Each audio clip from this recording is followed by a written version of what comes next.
An ecological profile of the Nightjar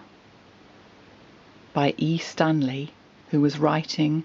in the first part of the 19th century,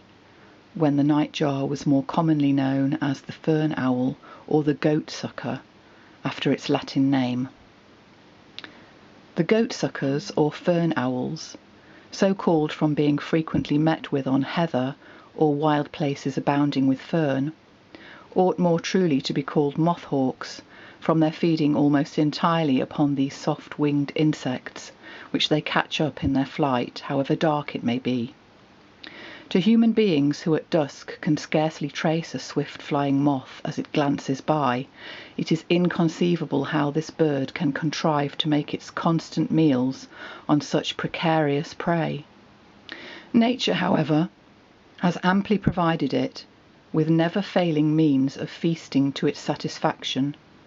In the first place, the eye is large, full, and clear like the owl's,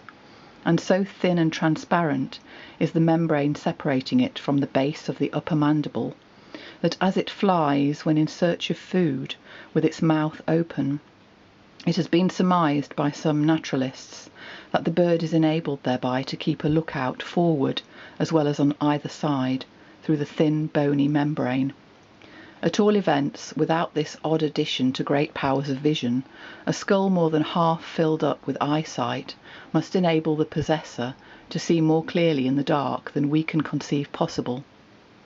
This bird has, moreover, another peculiarity adapted for the capture of moths, namely a kind of glutinous liquid which exudes from the upper part of the bill,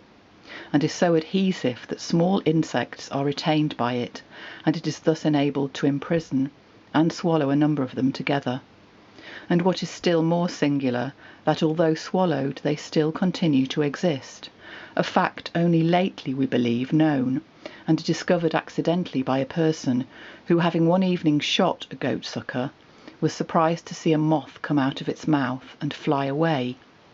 and on opening up the crop the next morning it was found to contain several other moths, which had lived all night in this strange prison and, when released, ran about the table fluttering their wings.